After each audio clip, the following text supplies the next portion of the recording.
할렐루야. 2022년 7월 4일 월요일 아침 기도회를 시작하겠습니다. 오늘도 하나님의 귀한 말씀을 묵상하고 또 함께 기도함으로 복된 하루를 시작하는 우리 성도님들 되시기 바랍니다. 오늘 하나님의 말씀은 히브리서 3장 7절부터 19절까지의 말씀입니다. 그러므로 성령이 이르신 바와 같이 오늘 너희가 그의 음성을 듣거든 광야에서 시험하던 날에 거역하던 것 같이 너희 마음을 완고하게 하지 말라. 거기서 너희 열조가 나를 시험하여 증언하고 40년 동안 나의 행사를 보았느니라. 그러므로 내가 이 세대에게 노하여 이르기를 그들이 항상 마음이 미혹되어 내 길을 알지 못하는도다 하였고, 내가 노하여 맹세한 바와 같이 그들은 내 안식에 들어오지 못하리라 하였다 하였느니라. 형제들아, 너희는 삼가 혹 너희 중에 누가 믿지 아니하는 악한 마음을 품고 살아계신 하나님에게서 떨어질까 조심할 것이요, 오직 오늘이라 일컫는 동안에 매일 피차 권면하여 너희 중에 누구든지 죄의 유혹으로 완고하게 되지 않도록 하라. 우리가 시작할 때에 확신한 것을 끝까지 견고히 잡고 있으면 그리스도와 함께 참여한 자가 되리라. 성경에 일렀을 오늘 너희가 그의 음성을 듣거든 경노하시게 하던 것 같이 너희 마음을 완고하게 하지 말라 하였으니, 듣고 경노하시게 하던 자가 누구냐? 모세를 따라 애굽에서 나온 모든 사람이 아니냐? 또 하나님이 40년 동안 누구에게 노하셨느냐? 그들의 시체가 광야에 엎드러진 범죄한 자들에게가 아니냐? 또 하나님이 누구에게 맹세하사 그의 안식에 들어오지 못하리라 하셨느냐?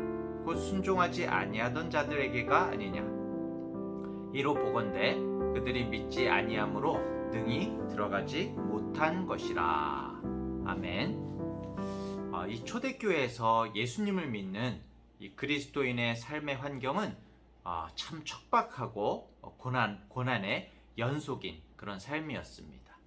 그래서 이 신약 성경이 기록된 이유 중에 하나가, 여러 가지 이유, 하나님의 계획하심이 있지만은 고난으로 인해서 믿음이 흔들리는 그 성도들에게 예수 그리스도께서 어떤 분이신지를 더욱 뚜렷하게 소개하고, 또 이들의 삶과 믿음이 더욱 신실해지도록 격려하기 위해서 신약 성경이 하나님께서 이제 쓰여지게 하셨다는 것이죠. 자, 그 중에서도 대표적인 위로와 격려의 서신이 바로 오늘 이 히브리서인 것입니다.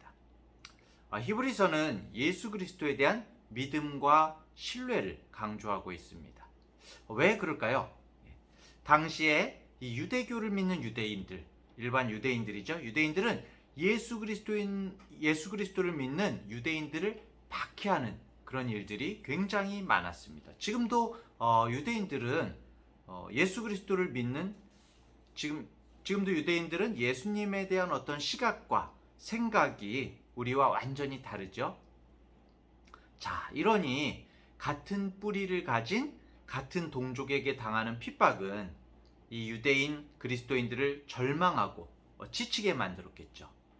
그러다 보니까 예수 그리스도 안에서의 참된 믿음을 포기하고 유대교로 돌아가려고 하는 신자들이 발생하기 시작했습니다. 그래서 이 히브리서의 저자는 예수 그리스도에 대한 확신을 강조하면서 예수님을 믿는 믿음이 얼마나 크고 놀라운 것인지, 또 이 믿음이 왜 다른 어떠한 것으로도 대체할 수 없는지를 설명하고 있는 것입니다. 특히 유대인 그리스도인들을 더욱 염두에 두다 보니까 구약의 예를 많이 들고 있어요. 말씀을 듣지 않고 완고하고 강팍하게 자신들의 생각만을 따랐던 그런 유대인들의 역사를 들어서 설명을 하고 있는 것입니다. 그래서 히브리서는 예수 그리스도께서 지금까지 어떤 선지자보다도 뛰어나시고 천사보다도 당연히 뛰어나시고 이스라엘 자손에게 율법을 전한 모세보다도 더욱 뛰어나시고 또 모든 제사장보다도 뛰어난 분이시다라는 것을 강조하고 있습니다. 왜 이 믿음을 지켜야 되는지, 어떠한 소망이 있는지를 말하고 있는 것이죠.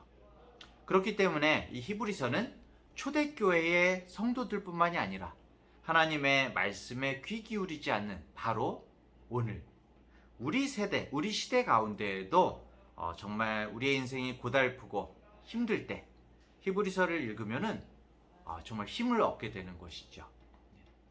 히브리서는 더욱 우리에게 용기와 소망을 주는 그런 말씀인 것입니다. 자, 오늘 본문 7절 말씀이 이렇게 시작을 합니다. 그러므로 오늘 본문이 어제 나눈 내용을 다시 종합해서 강조하는 내용이라는 것이죠. 어제 본문에서는 우리가 믿는 도리의 사도이시며 대제사장이신 예수를 깊이 생각하라, 예수님을 생각하라 이렇게 권면하면서 예수 그리스도께서 모세보다 우월하심을 말했는데요. 사실은 모세 신과 인간을 비교할 수가 없죠. 감히 우월이라는 말로 주님을 표현할 수는 없는 것이죠.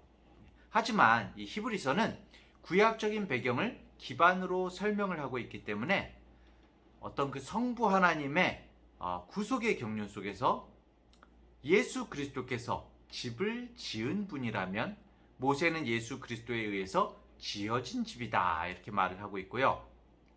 또 예수 그리스도는 집을 맡은 아들로 이렇게 충성을 했다라면은 모세는 종으로서 충성했다라고 그렇게 말하고 있습니다. 이것은 결국에는 명령을 내리는 주인과 또 그 명령을 받는 종의 차이인 것이죠. 그렇기 때문에 예수님께서 이 땅 가운데 아무리 초라한 모습으로 오셨다고 할지라도 또 반대로 모세가 이스라엘 자손들에게 하나님의 율법을 전해준 엄청난 사람이라고 할지라도 이 둘을 감히 비교할 수 없다라고 말하는 것이 히브리서인 것입니다. 그래서 그러므로 라고 이렇게 이야기가 시작되는 거죠. 그러면서 시편 95편 7절부터 11절의 말씀을 이 부분에서 인용을 하고 있습니다. 그 부분이 어떤 말씀이냐 하면요. 이스라엘 자손이 출애굽하면서 르비딤에서 있었던 사건을 출애굽기 17장에 나오는 사건을 배경으로 말하고 있는 모세의 시편인데요. 그곳 르비딤에서 백성들이 마실 물이 없었죠. 그래서 이스라엘 자손들은 모세와 다투며 물을 달라라고 마구 불평을 했다 이렇게 나오고 있습니다. 근데 원어적으로 보면은 이 다투며라는 것이 몸싸움을 하고 또 때를 쓴다 이런 뜻과 같은 단어입니다. 그러니까 완전히 폭력적으로 때릴 듯이 모세에게 막 달려들면서 물을 내놔라 라고 그렇게 마구 불평을 한 것이죠.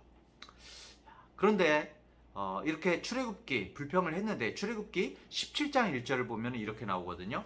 이스라엘 자손의 온 회중이 여호와의 명령대로 신광야에서 떠나 그 노정대로 행하여 르비딤의 장막을 쳤으나 백성이 마실 물이 없는지라 이렇게 나오고 있습니다. 누구의 명령대로요? 여호와의 명령대로. 결국에는 이스라엘 자손들을 르비딤으로 인도하시고 그곳에 장막을 치게 하신 분이 누구라는 것입니까? 하나님이라는 것이죠. 네, 하나님이셨습니다. 사실 이스라엘 백성이 르비딤 이전에 장막을 쳤던 곳이 신광야였는데 그 광야 가운데서도 살아났어요. 하나님께서 거기에서는 하나님께서 만나를 또 내리게 하셨죠. 광야 가운데서 만나를 내리게 하셔서 정말 생각지도 못한 양식을 얻게 됐고요. 그곳에서도 계속해서 하나님께서 주신 물을 먹었었습니다. 마셨었습니다. 자, 그런데 갑자기 르비딤에 와서 불평을 하고 다투었다. 어떻게 된 걸까요? 결국에는 모세가 자신들이 생각했던 것보다 자신들을 좋지 못한 곳으로 데리고 왔다고 생각한 겁니다. 마음에 안 든 거예요. 자신들의 마음에 안 든 거예요. 결국 자기 자신들의 기준, 불만을 갖고 완고한 생각을 품게 된 것이죠. 그래서 히브리서 기자가 말합니다. 너희 마음을 완고하게 하지 말라.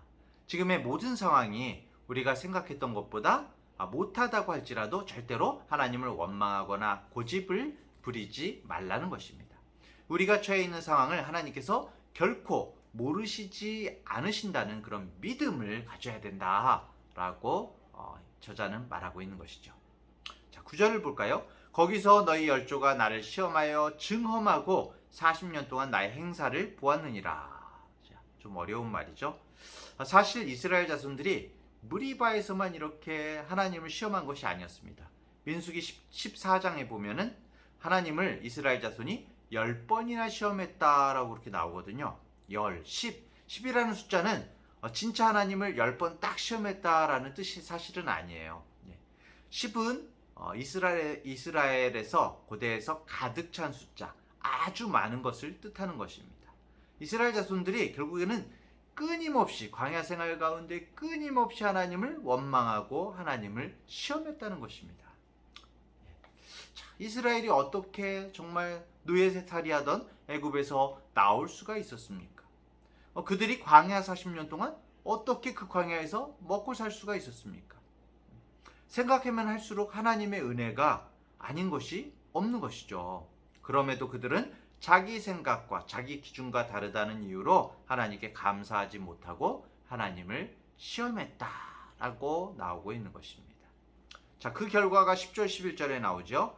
그러므로 내가 이 세대에게 노하여 이르기를 그들이 항상 마음이 미혹되어 내 길을 알지 못하는도다 하였고 내가 노하여 맹세한 바와 같이 그들은 내 안식에 들어오지 못하리라 하였느니라. 말이 좀 어렵습니다. 자, 이스라엘 자손들이 결국 세속적인 가치관의 길, 사람의 자기 자신의 길을 고집하다가 그만 길을 잃어버리고 말았다는 것이죠. 히브리서 기자는 그렇기 때문에 우리가 고집을 부리다가 이렇게 길을 잃지 말자. 우리 조상들처럼 길을 잃지 말자라고 그렇게 말을 하고 있는 것입니다. 그들은 내 안식에 들어오지 못하리라.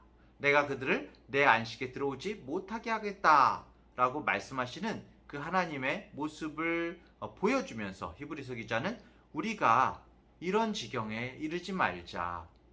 우리 뜻대로, 우리 생각대로가 아니라 정말 진정 옳은 것, 진정 옳은 진리를 따라야 된다라고 이야기를 하고 있는 것입니다. 그래서 이렇게 권면하죠. 12, 13절에 형제들아 너희는 삼가 혹 너희 중에 누가 믿지 아니하는 악한 마음을 품고 살아계신 하나님에게서 떨어질까 조심할 것이요 오직 오늘이라 일컫는 동안에 매일 피차 권면하여 너희 중에 누구든지 죄의 유혹으로 완고하게 되지 않도록 하라 이렇게 말하고 있습니다. 하나님의 은혜로 출애굽을 했고 하나님의 역사로 광야길 40년 동안 걸으면서도 정말 만나는 물론이거니와 의복이 찢어지지 않았고 발이 부르트지도 않았던 것을 경험을 했는데 그럼에도 불구하고 이스라엘 자손이 가나안 땅에 곧장 들어가지 못한 것을 반면교사 삼으라고 말하고 있는 것입니다. 그리고 이 악한 마음을 품으면 하나님께로부터 떨어지게 된다라고 말하는데 이 악한 마음이 무엇이겠습니까? 어느 정도를 행하면 그것이 악하다고 할 수 있을까요? 정답이 12절에 이미 나와 있는데요. 우리로 하여금 하나님으로부터 멀어지게 만드는 모든 것은 악한 마음이라는 것입니다. 이런 악한 마음과 죄의 유혹을 멀리하려면 어떻게 해야 하는가? 오늘 제일 중요한 구절인데요. 이런 악한 마음과 죄의 유혹을 멀리하려면 바로 오늘이라 일컫는 동안, 오늘이라 일컫는 동안, 오늘이 언제입니까? 바로 지금이죠. 바로 지금 서로 격려하고 지금 서로 기도함으로 죄의 유혹으로부터 벗어날 수 있다라고 그렇게 말하고 있는 것입니다. 자, 14절 이어서 볼까요? 우리가 시작할 때 확신한 것을 끝까지 견고히 잡고 있으면 그리스도와 함께 참여한 자가 되리라 이렇게 말하고 있습니다. 시작할 때 확신한 믿음을 끝까지 견고히 잡고 있으라. 끝까지 견고히 잡고 있으려면 어떻게 해야 됩니까? 바로 지금 잡고 있어야 되거든요. 지금 잡고 있어야 그것이 끝까지 가죠. 앞으로 잡겠다 그것이 아니라 내가 지금 끝까지 견고히 잡고 있으면 그리스도와 함께 참여한 자가 되리라 말씀하고 있는 것입니다. 우리 그리스도인의 삶에서 중요한 순간이 무엇입니까? 바로 지금인 것입니다. 지금. 오늘이라 일컫는 바로 지금인 것입니다. 지금 기도해야 되고 지금 격려해야 되고 지금 나의 공동체 가운데 나의 지체들을 지금 앞으로 격려하지 뭐 앞으로 잘하지 그래서는 안 된다는 것입니다. 지금 고백해야 되고 지금 말씀을 읽어야 한다는 것입니다. 오늘이라 일컫는 바로 지금. 바로 이 순간을 하나님 앞에서 행해야 하는 것입니다. 바로 지금입니다. 미루지 말고 그리스도와 함께 참여한 사람이 되어야 영원히 우리가 주님 안에서 살 수가 있는 것입니다. 자, 하나님을 향해서 마음이 완고해진다는 것은 무엇일까요? 하나님의 뜻이나 하나님의 말씀이 아니라 내 뜻이나 내 생각대로 살겠다고 고집을 부리는 것입니다. 그것은 하나님을 하나님으로 인정하지 않고 자기 자신을 최고의 권위자로, 마치 나 혼자 태어나서 나 혼자 지금까지 잘 살아왔던 것처럼 그렇게 생각하는 것과 같은 것이죠. 하나님을 인정하지 않고 하나님으로 정말 경노하게 하는 것이 바로 이런 모습인 것입니다. 이러한 완고한 사람, 자기의 생각을 따라가는 것이 아니라 믿음을 지켜야 한다. 그 믿음을 지키기 위해서는 지금 바로 서로 격려하고 서로 기도하는 사람이 되어야 한다라고 말하고 있는 것이죠. 사랑하는 대학교의 성도 여러분, 히브리서는 박해를 받는 유대인 그리스도인들에게 주신 말씀이라고 했습니다. 그들이 살아가야 했던 정말 그 당시는 척박하고 너무나 어려운 상황이었습니다. 그런데 이 시대도 다르지 않죠.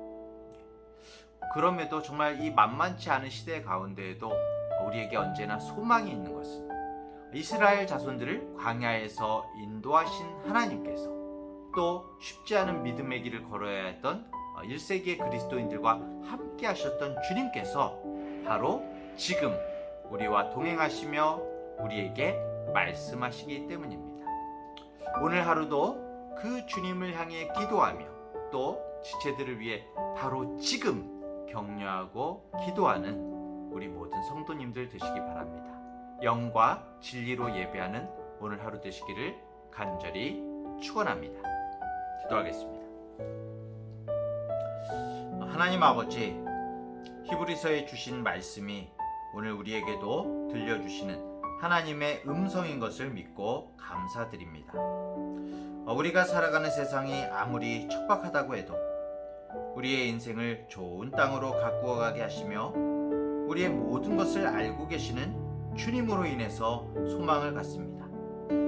하나님의 말씀을 듣지 않고 정말 세속적인 가치관의 길, 내 자신의 욕심과 내 자신만을 위해 살아가는 길을 고집했던 이스라엘 자손들의 삶을 반면교사로 삼아서 주님의 말씀의 길과 하나님의 길을 바라보며 살아가는 오늘 하루가 되기를 원합니다. 특별히 오늘이라 일컫는 바로 지금 우리 공동체를 위해서, 나의 지체를 위해서 격려하고 기도할 수 있는 우리 모든 성도들, 우리 SCM의 또한 지체들 될 수 있도록 인도하여 주시옵소서. 감사드리며 예수님의 이름으로 기도합니다. 아멘.